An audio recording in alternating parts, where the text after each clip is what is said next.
Right. Got that. There we are. Got that. Right.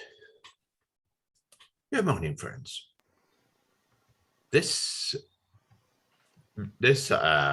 time we have Kate Cashmore, who will be talking on something which to a number of friends is something they remember fondly for a good number of years.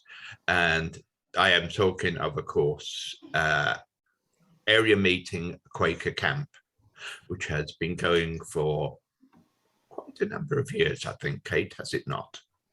Yeah. Yeah. Well, I'm just looking around, and I know some of you know a lot about it. I know Susan has been, Graham. I think Christopher, you said you had been. So you may have things you want to add later. And I'm hoping I won't be interrupted. I do have my daughter working here. She's working at home, and her home is currently uninhabitable because both the bathroom and the kitchen have had to be totally stripped because the wall between them is very damp. Anyway, hopefully it will work. Yes, so Quaker Camp, I've been involved for a very long time. I had a little bit of research. The last 10 years, I think, probably, every so often, every few years, we've had these sweatshirts or hoodies. And it's very useful because it's got all the dates of all the camps, because we began finding that I couldn't remember quite when it started, when we were at which place, and so on. And there's quite a bit of reminiscing goes on at camp. So discovered that the Bristol's camp started 1978. And Gloucester and Nailsworth, as it was now called, I think it's now just Gloucester area meeting. They'd been running a camp for, I think, maybe 10 years, but anyway, a number of years, got all the equipment. And a few Bristol Quakers, Susan may know who some of them, I know Paul Whedon was one of them, approached Gloucester and said, could we join on at one end of their camp and use their equipment? And that has been the arrangement, more or less, right up to the last camp, 2019. I'll come on to the possible future later on.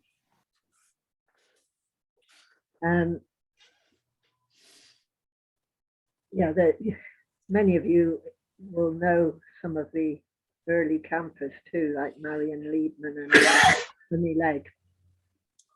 My own family started in 1986, which was not long after we came down to Bristol to live. And our first camp was Bradford on Avon. And we've been to all of them since. Frank and I did think we might stop when our children stopped going, but somehow we carried on. And now both the children and grandchildren can go. I also found out there were 18 different sites that we visited, which was more than I thought, but there were definitely certain favourites. Brecon, Gower, Ringsted, and lately Charmouth. And they're favourites because they have water, maybe a river or not too long walk to the sea. They have a flat space, which is important. A big field, so that not only can you space out your tents to avoid disturbance at night from people playing cards, singing or whatever, or babies crying. You can also play games in the field. And the numbers have been about 50 to, well, we were up to 80 at one point, which was a bit cramped. So we aim to stop at about 70. It is a holiday, but I tend to think of it more as an experiment in community living, because it's not like any other holiday. It's a chance to live close to nature, which I think all of us enjoy that go to camp. But in community, we share the work and the activities. It's great for families. The kids have got playmates. But it's not exactly a family holiday, which has pros and cons. Sometimes you don't see much of your children, which may be good. There's quite a lot of work has to be done to keep a group of 70 going, well fed, clean, and so on. So there are a number of jobs, and we try and ask people not to do the same job all the time, because some of them are more onerous than others, such as cooking, where you're doing lunch and evening meal. Yeah, I'll come on to pros and cons later. And there's jobs to do beforehand. There's the bookings to sort out, the meal planning, the shopping, repairs, maintenance. Then there's the setting up and the taking down. One advantage of doing it with another area meeting was that you only had to do one or the other, because each of those can take about half a day. And then there's cooking, veg prep, washing up, loos, securing tents at night, possibly a creche, sorting out rubbish. I've probably forgotten others. Firewood can sometimes be a big job, or sometimes it might be delivered. And it wouldn't really work if people just came, slept there, ate there, and then cleared off all day. So if you want to have a whole day out, say on a walk, well, often we'd have a particular day for that and arrange for a picnic lunch, but otherwise you need to think carefully about your job for that day. We try and have activities that involve most people: sports day, a beach visit, swimming pool visit, which allows you to have a shower, walks, concert. There's meeting for worship twice a day, and camp meeting to share what we want to do, any issues, concerns. There's discussion groups. We did find over the last 10, 15 years, we started to realize that although the early Quaker campers were very well embedded in Quakerism, shall we say, some of the later ones weren't. And, you know, you've got one or two questions like, well, what's advices and queries? What's Quaker faith? What's the Red Book? So we started to try and make it more Quaker. So we'd always have the Red Book available. We'd try and arrange for some reading of Quaker faith and practice.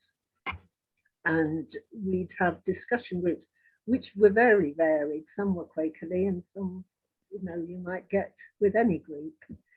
And we tried to get all ages involved in as many activities as we could. And we also introduced camp elders as people that people could go to when they saw a dispute arising, or there were other concerns, and also that they could take charge of the meeting for worship, one in the morning and one in the evening around the campfire. I had to think about what were the pros and cons of it. I mean, I obviously generally feel there's more pros than cons, and that's why I've kept going.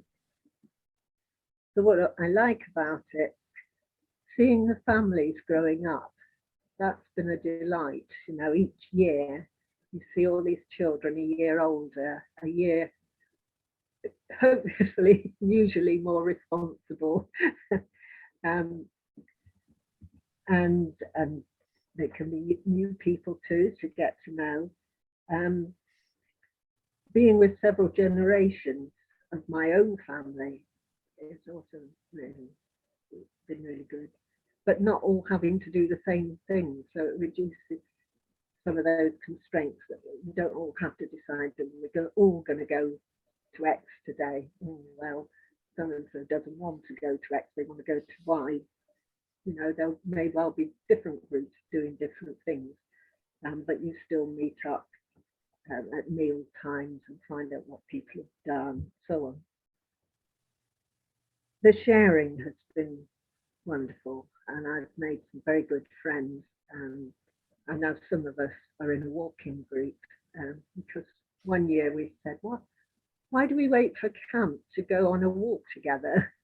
Why don't we go for walks the rest of the year? So about once a month, some of us do go for a walk, choose somewhere to go and have a day out.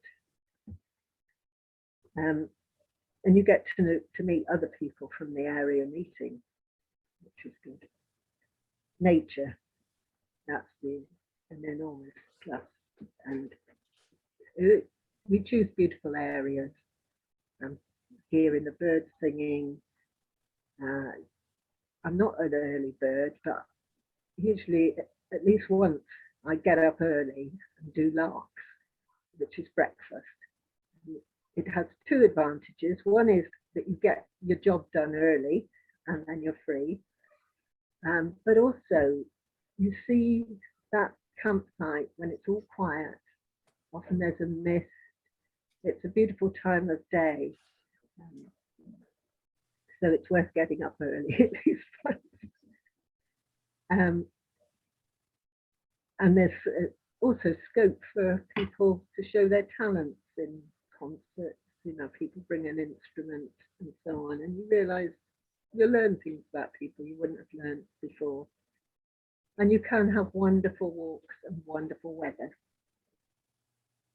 The cons or possible problems, well, the weather might not be so wonderful. And it's a bit challenging if you have several wet days, although we do have a big marquee and we do try and do things, bring activities to do in the marquees.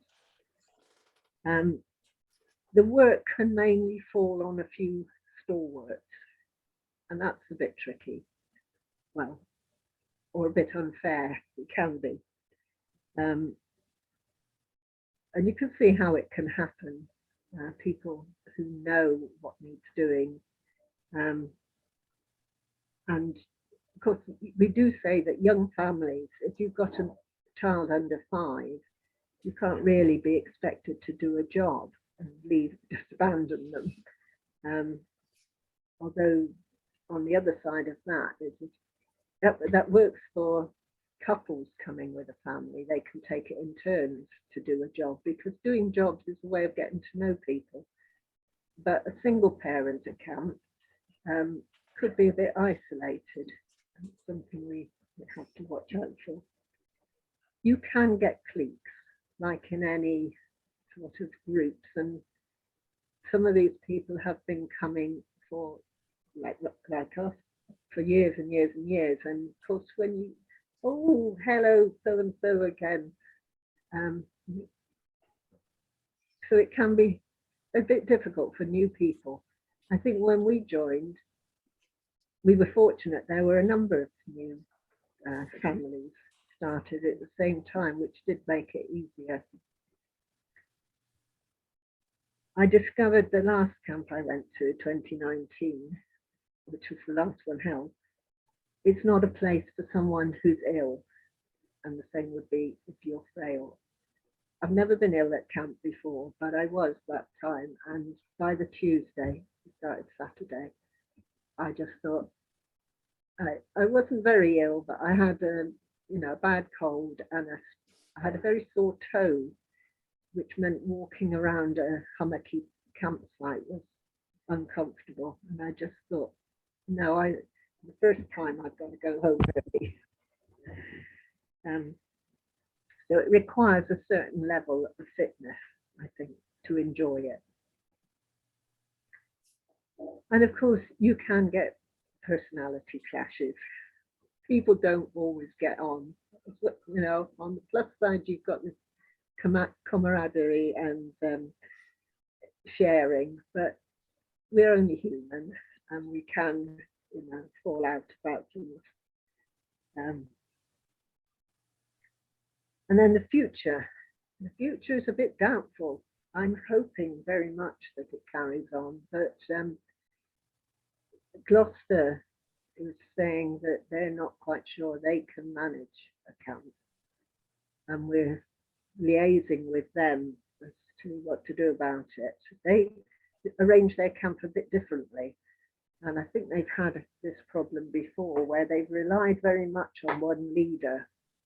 And when they're no longer going, it's difficult for them to sort of carry on. They say they're not sure they've got the numbers to either set up or take down, and they're not sure they even know what to do that.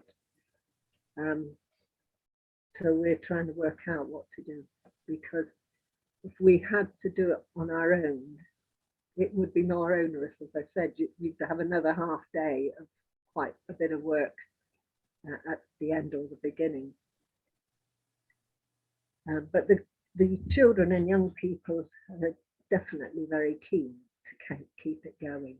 So I hope it does. So, are there any questions or contributions from past campus?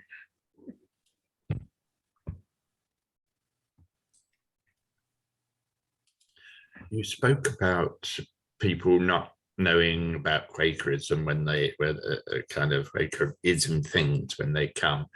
I found that quite a lot when I was doing children, young people's group at yearly meeting, where you'd have a lot of the children then would come who their parents had joined, so that they weren't Quaker. There were the Quaker families type of thing, who had the great knowledge. The children had a great knowledge about it because they lived with Quaker families, and so I had to do a kind of I did a couple of hours of what Quakerism about, and the historical Quakers, and that type of thing, to actually so children had the knowledge to be able to go, oh, that's what you're talking about, is it? That must be, you were saying, Quaker camp, that type of thing. So I can understand where you're going on that.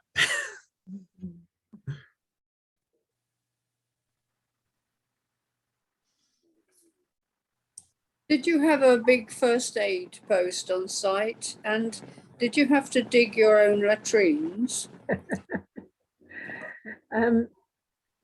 We had a big first aid bag on site, and there was always a trained first aider in the camp, at least one, and they would be identified at the beginning of camp.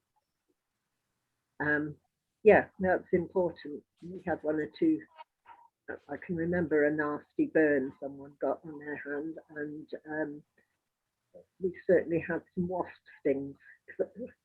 One drawback of having a 2-week camp, in effect, with Gloucester, was that the wasps found you in the second week if they hadn't found you in the first. And yeah, children would be particularly susceptible, liking the sweet things. We didn't, well, the latrines are chemical ones, and so they're buckets basically. Although we have tried out at different camps. We've had what we call the eco loos, which were pits, and the men always have a urinal as well, and it varies with the site. One of the great things about Charmer is that the farmer's so obliging, and he arranges for a digger to come in and dig some big pits. So there's a big pit for emptying, and we also have pits for kitchen waste, dry waste and wet waste. And then we have to take, usually there's somewhere to put recyclable rubbish, and we take away other rubbish to a site. But yeah, they're all important things to keep the place going, and we have to be very aware of hygiene, encouraging people to wash their hands and all that sort of thing, even before COVID. There is some talk about getting portaloos in the future. So we're softening up or something. And there have been various attempts at showers. Actually, Gloucester were quite innovative in that respect, and they had a Heath Robinson sort of gadget a couple of years, I remember. But basically, there's a wash tent with containers of water, and you can bring in hot water from the boilers, and you stand in a bowl and soap yourself and then throw water over yourself. A method probably still used in some parts of the world. Quite effective. I remember going for a couple of years digging those pits with Roger Can, who was that was quite fun. Sorry, Graham, I leapt in there. Do carry on, my friend. Certainly, in my experience, camping does get you back to basics and make you think about all what you really need rather than the luxuries of life. Just a word about the equipment which is stored at Bedminster Meeting House. I don't think it was completely dry when it was put away 2 years ago, and it's not been taken out of our Portakabin since then. So I hope very much that there will be an opportunity to have a camp this year and get all the canvas in particular outside and in warm sunshine so that it doesn't rot. I just want to emphasize the importance of area meeting camp for outreach. More than anything else in this area meeting, it has encouraged and enabled people who have only a transitory or rather vague connection with Quakers to be reminded of Quaker values and to meet up again and make friends with Quaker friends. And I just wonder whether, if and when, the Youth Development Officer is appointed for this area and arranges an activity for 11 to 18-year-olds, whatever it is, that someone known within the camp organising committee might advertise that, let members of the camp community who are that age, who would be normally invited to camp, to join in with activities organised by the youth development worker. It's just a thought that might be worth picking up. That's a very good point. Yes, I'll pass on the thing about the equipment. I know we have in the past taken stuff out and aired it. I know there are, they usually put some dehumidifier sort of crystal things, but they, you know, in that container, I don't know how long they would be working. It reminds me too, I've heard there was a further issue with equipment at the end of last camp, which was ended with a Gloucester camp. Well, the camp I was at, the first week, we had some very strong winds. We were down at Ringstead, which is not a very sheltered site. It's right by the coast. There is a hedge around, but it can suffer from strong winds off the sea. And a number of personal tents were damaged. I know when I left my tent up and someone moved into it because theirs had fallen down irretrievably. And apparently they had more wind in the second week and the walls of the marquee were damaged. And I don't know whether we can replace just the walls or whether it's more major than that. And apparently the cooker, which is a very substantial thing, called of all things the Defender, which I don't know why you'd call a cooker that. A great big stainless steel thing with a grill on top. It works on butane gas. That was blown over. And I don't know if that, particularly the grill, which has, you know, it's a gas grill with those sort of elements that you used to get in gas fires that could possibly break, whether that needs attention. So there's a lot of unknowns that really need sorting out. I think that the camp committee is meeting and is also liaising with Gloucester, but yeah, we'll have to see what happens. I also know that in the last 2 summers, some of the Quaker campers did, you know, they went to a commercial campsite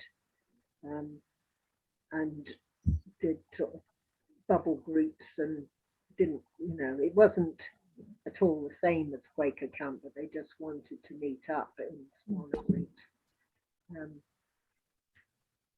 And of course, there is a national Quaker camp, which is on something like those lines, where you do your own cooking and that you're in the same. Kate, when is the national? I don't know. It's usually advertised at the end. It's every summer.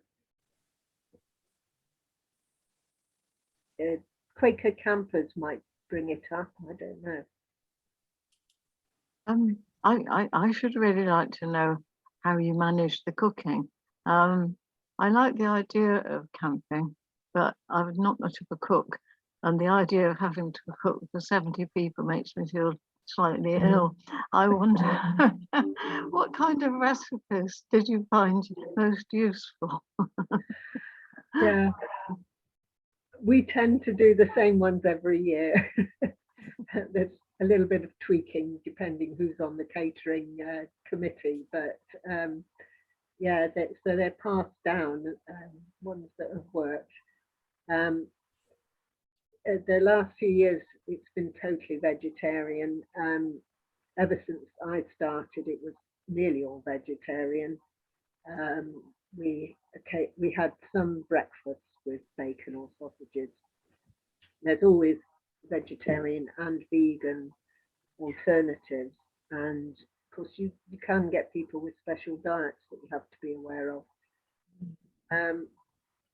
There's a cooking team of usually 3 adults and a couple of children, I think, each day. It's advisable, if you're new to cooking, to look who else has signed up and go with some experienced people.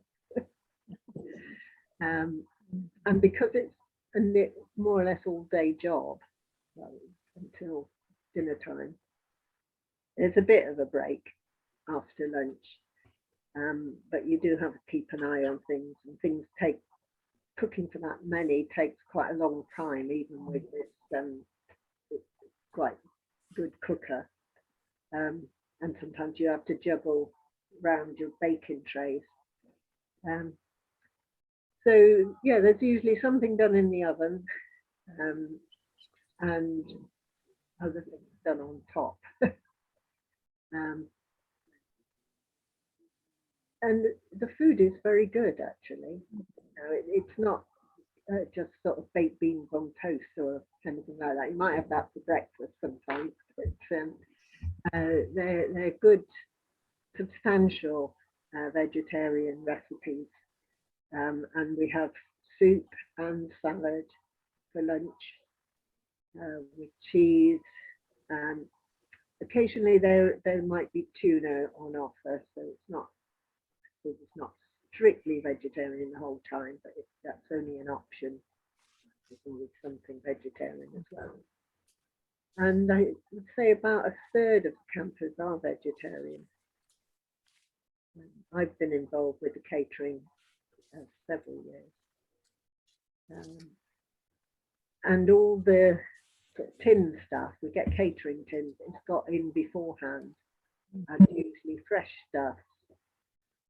Where possible, we get delivered from local firms, local shops, bread as well, and milk.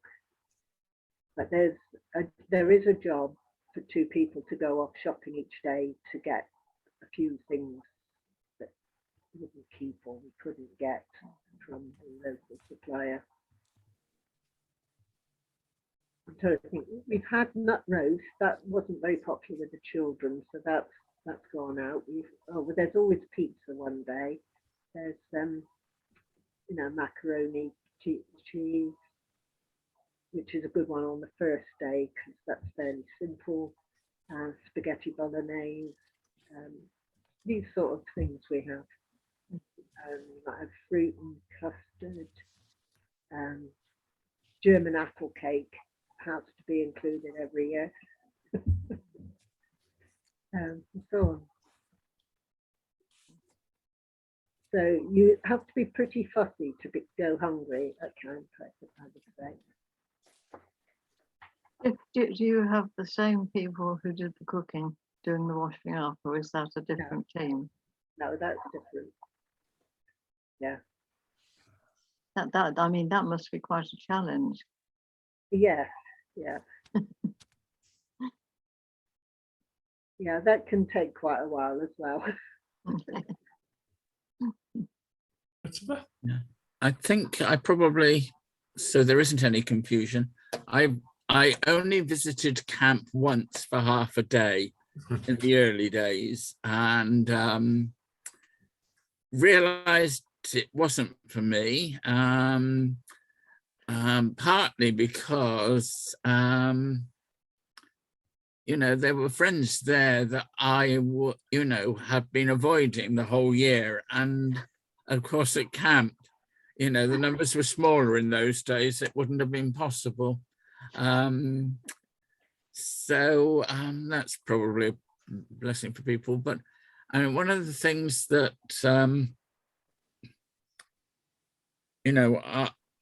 I've been impressed with, thought was a good thing, is how many people who go to camp aren't friends anymore. Because I think it was some years ago I heard that, I can remember Nick Sturge resigning from the society many years ago, and then the next I heard about him, he was actually I think clerk of the camp committee and very involved in doing everything. So I'm assuming, does he still go? Does he take his children now? Yeah. But yes, I suppose, yes, that but their children aren't going to know a great deal about Quakerism, as you say. Yeah. And Dylan, I mean, they're young men now. Oh, right, yeah, yeah. Yeah, I forget how old I am sometimes. Dylan has been one of Nick Sturge's boys, has been camp convener, and a good one too. You know, he's quite conscientious about it. But yeah, as you say, I don't know how much he knows about Quakerism. But I do think it's good that the connection is still there. I think. Yeah. You When know. I was going to say regarding Graham's point, you know, of outreach, but it's also I've said it's not a family holiday in the usual sense, but for families with not a lot of means, it's a really cheap holiday, and a chance for them to, you know, be with other children. And I know when we started going, we said, so that this is cheaper than living at home. Of course, it's summer, so you haven't got heating costs, etc. But you know, the food cost is cheaper because it's all shared out, and it uses a lot of basics that aren't expensive, but which are filling and nutritious. Yeah, so it can give people a chance of a holiday that might not have had one otherwise. My children still say that they're Quakers on any census that comes through. I know that they have difficulty about weekends now. Jacqueline runs a painting and decorating business, and the only day off she's got is Sunday. Whereas, and I know that my grandson, Robert, who went to our Quaker school down in Somerset, he's determined his son will be part of Quakerism, but he runs a computer business, which means the only day off he gets is Sunday. And I think that that's what's happened with the world. If we go back to having 3 or 4 days a week working, which they've been talking about forever, then I think that will give people space to actually get to do what they'd like to do, but can't do because of their other commitments. Yes, I've noticed that change over the years, and when we started, I think everybody came for a week, or that, well, possibly sometimes with a couple, like my husband Frank, he wasn't sure it was his sort of thing, and so he came at the weekends, sort of brought us and took us back, but then he got hooked, absolutely hooked. And, yeah, was very involved for many years, and lots of days on person and so on. But yeah, it is harder for people to get a whole week off, but we have asked that people try, because it's a bit disjointed if people are forever coming and going. And of course, it makes it a bit more tricky to organise food. You need to know how many you're cooking for. You know, going to be missing 10 people one day. You don't want loads of food left over. And I think that has developed, and that is a change in society, isn't it? And we're probably getting more single parent families too. How far has mobile communication affected that whole the whole concept of living communally at the weekend and that type of thing? Yeah, not that much that I was aware of. It might have changed even in the last couple of years, actually. a lot of the sites we were on didn't have any reception. So you'd have to go for a walk, go up a hill or something if you wanted to ring somebody. Yeah, because they're aiming to make everywhere have reception. So I don't know, that would be interesting to see. Plus the generations coming up, of course, are more and more used to that, aren't they? I know my grandchildren are. Yeah, because Asa is a friend of mine inherited a old cottage from an old aunt, you know, for many years. And she went there for the weekend and there was no communication whatsoever. The nearest pub was it was a few miles away. And she said that she liked it because she was out of touch, and decided to suggest to a few friends that they could come down and have of that now. And now she runs it as a little side business where there is no communication. And she was booked up solid for years before COVID. And she said she hopefully it will carry on again in the coming years. But that says a lot, I think, for our society today. Where is the cottage, Ray? Pardon? Where is the cottage? Cornwall. Right. Okay, remember that. Of course, there's also been an issue of charging your device. We at trying to think whether it was one or two. Anyway, Nick Sturge bought one or two solar panels, which were meant to work lights in the kitchen and the marquee. And people, they've got sockets, and people would plug their phones into that, and you have to say, don't keep doing that or we won't have any light at night. We were trying to use that rather than battery lights, or we have given up the Tilly lanterns, which were a possible fire hazard really, and quite fiddly to light. We have some old hurricane lamps, but we've even tend not to use those. We put little solar lamps by the toilets at night just so you can find them.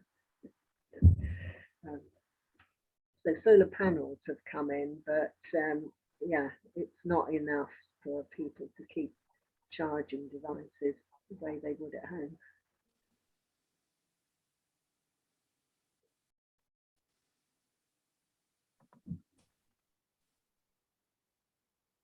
Well, I should say probably that there is a date for camp, and I think there's a booking that's been rolled over in a new site in Brecon Beacons.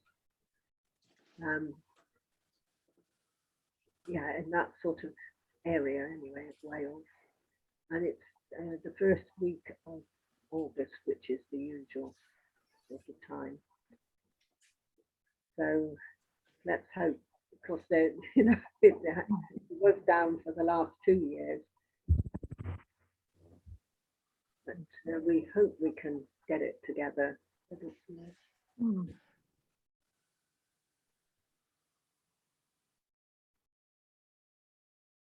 Watch the space, it will be advertised.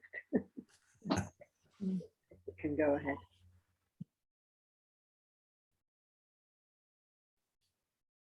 I don't think it's very likely I'll be able to go this year. I'm waiting to have my hip fixed up. But do you ever have any disabled people come in? And how do they manage if you do? Yeah, it would probably, well, it depends on disability. Yeah, the fields aren't that flat, it's not like a commercial campsite with mown grass and hard paths or anything like that. So it does really require some ability to move around to get to different parts of the campsite. We've had people well in their 80s come. Jean Grudgings used to come regularly with her sons and or grandchildren. I'm trying to think who else we had. Someone else from Redlands came once, and she was, I think, 89. Maybe next year. Happy. What about deaf people? I don't see a problem with that. Are friends allowed to bring dogs? Sorry? Are friends allowed to bring dogs? Well, we have had dogs, but obviously it can get tricky if the dogs don't get on.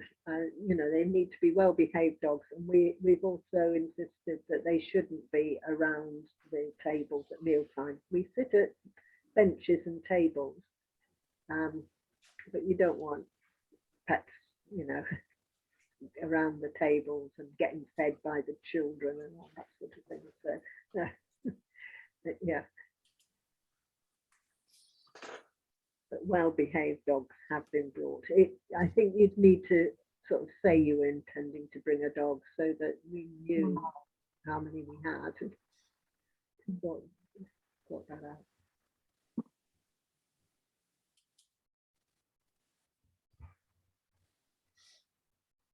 Can I come back to the disabled discussion? Because one of the things I had to stop doing was going off to festivals or anywhere else, because if I sat down on the grass, I'd never get up again.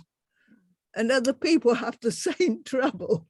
However, I've learnt how to do it. You go turn over and crawl. Yes. Yes, that works. But it's something you must come across when you go camping, I should think. Exactly the same problem. Oh yeah, well, as I said, there are benches, wooden benches and tables for meals and activities. And we also have I think they're the old chairs from Redland, red chairs, a number of those. And those of us above a certain age do tend to try and get one of the chairs because it's a bit more comfortable than a backless bench. I've also got a fold-up seat that has a back. It's sort of just a little padded seat, 2 pieces like that. And I can put that on a bench, and it gives me back support. Yes, because as you get older, you find it a bit harder sitting on a wooden bench with no back for any length of time. So we have allowed for that sort of thing, but I think if you needed a wheelchair, that might be tricky to wheel over some of the fields that we have. David. Yeah, listening to all this is really interesting, and what it has me thinking about is this is a really good experiment in community living, obviously, and it could easily, be migrated into running co-housing communities. I think the issues that you describe, apart from putting up and in a co-housing community, that's there too. You've got to build the place, but I think that there's real crossover between temporary experiences of community living and setting up real communities and running them effectively.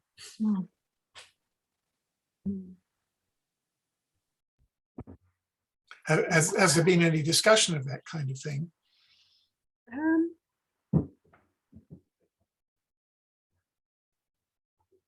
I'm not sure. trying to think whether we've ever had a discussion. It could well have been one of the discussion topics, but it's not been a sort of major thing with the camp committee. If that makes sense. Yeah, thank you. Yeah, I think, yeah, the camp committee just sort of thinks, what are we going to do about camp this year? Get the camp going. Yeah. Which is quite, you know, a lot to do Yeah. in itself. It's enough. There would be a great deal to learn from that camping experience if you were setting up. I mean, I'm thinking of a form of co-housing which also had co-kitchen, you know, so you know, you shared the cost of buying the food and the cost or the task of actually cooking it. I mean, especially as you get older, it's such a lot of work, you know, to cook a meal and wash it up. And it's very expensive and not very good for you to live on takeaway meals either. So anything, I really like the idea of sort of migrating the camping cooking idea into a co-housing project. I could get very excited about that, as long as I didn't have to do the cooking. That is, I wouldn't mind organising it, so I know someone else actually did the cooking.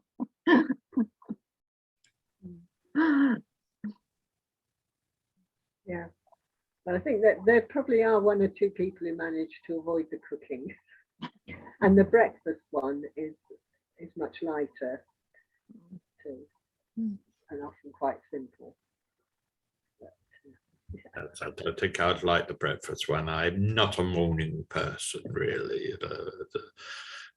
Get up, like today it was get up about 9 o'clock, eat toast and coffee, sort of things like that. So actually cooking, so getting up earlier than that, I'd start to do cooking.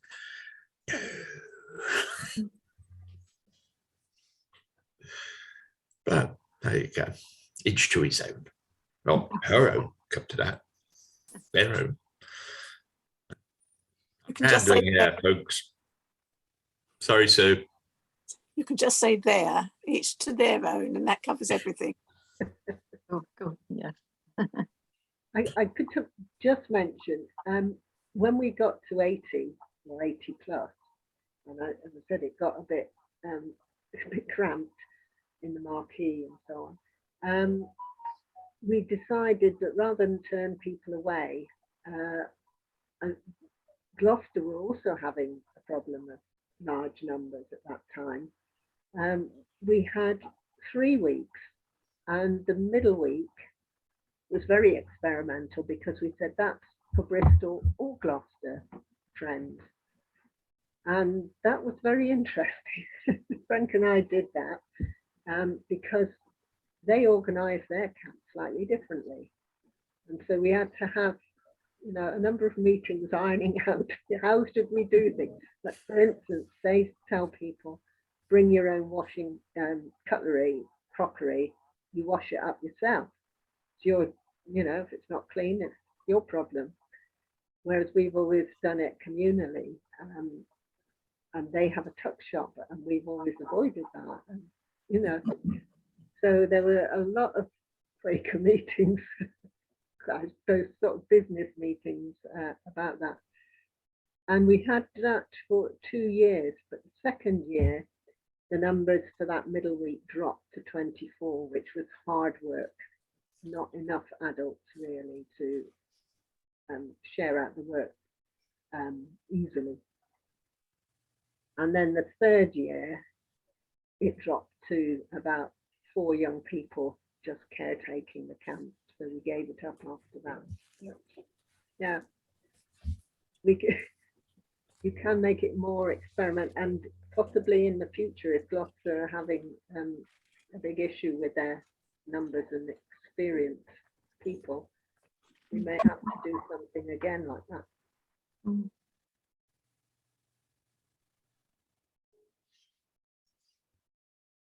The other issue, which is kind of nearly an elephant in the proverbial room, is the fact that we're all getting older, and there's not the same amount of people coming and joining religious organizations. If you look at most religious organizations nowadays, the average age is in the high 50s.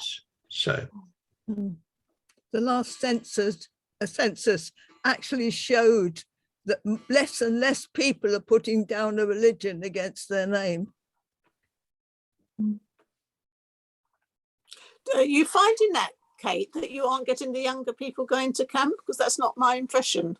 No, I think we're lucky. We do have quite a lot of younger people who've grown up, you know, through camp. But one issue is that they don't stay in Bristol. You know, people have to move for jobs, and that can be tricky then for, you know, planning. Like we've got we've got one Keane family, Tom Cork, Paul Whedon's son, up in Scotland, and they're wonderful campers. But yeah, they're a long way away, and we've had people in Manchester and, you know, all over the place. I think they value it because they like to get back together, but yeah, just sort of the planning and so on does get more tricky. And of course, we've now got Zoom. They may well be using that. But yes, we have lost some valuable, very valuable, in every sense. People like Roger Can was, you know, he put his heart and soul into camp to bring up, you know, put up flying foxes, and knew all about equipment and that sort of thing, you know. Yeah, some of us are getting older. Happy. What are flying foxes? Oh. It's the scouts use it. He was a scoutmaster. I'm sorry, I can't make that out. It's the Scouts use it. It's a zip wire basically. Well, a pre-zip wire thing that you have a little trip wire. Trip wire. Zip wire. Wire. Zip. ZIPP. Yeah, it goes from a high tree, and you shoot down. You sit in a sort of seat, and you whiz down. Right. Oh, that sounds fun. Children. Well, and some adults. I've not actually. But yeah, he was good at those sort of activities, as well as being elder, and, you know, just you need a few people got eyes all over the place to just make sure things are happening as they should, and nothing's being forgotten. Jenny? I have a memory from, I used to organise the young people going out on events and things. And we had one where we went into Wiltshire in a minibus. It was pouring with rain. Everyone, the young person that was there was muddy, wet. And then we went to the Crompton Beam engine because we thought we'd be undercover. And Esther, who was one of the young people, crawled into the chimney. And we were saying to the engineer there, will she come out the other end? And he said, depends on how wide her shoulders are. She had to crawl backwards. They were too wide. But it just shows young people, when you take them out, get up to all sorts of tricks.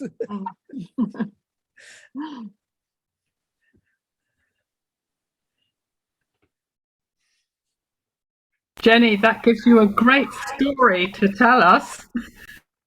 What about going out with them? Do you want them now?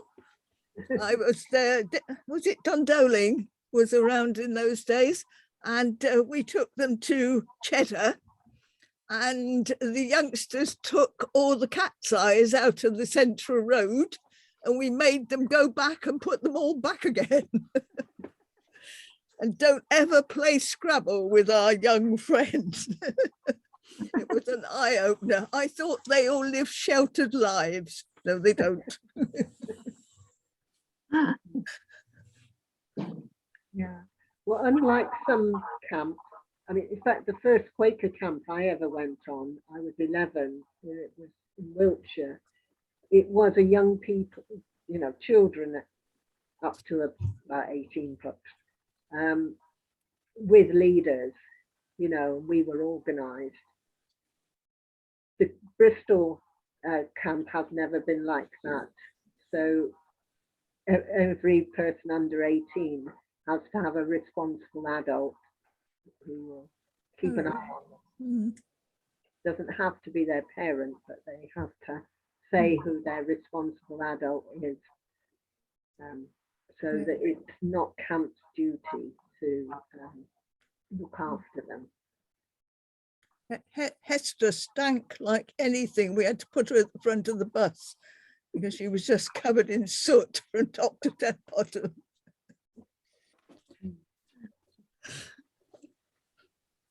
But they were lovely. I tell you, I thought Quaker children were wonderful. They actually did it and said it and were honest with you. Well, friends, as it has come to pass the hour today, I think thank you, Kate, for an interesting discussion. And I think I know, and he says, searching around for his bit of paper.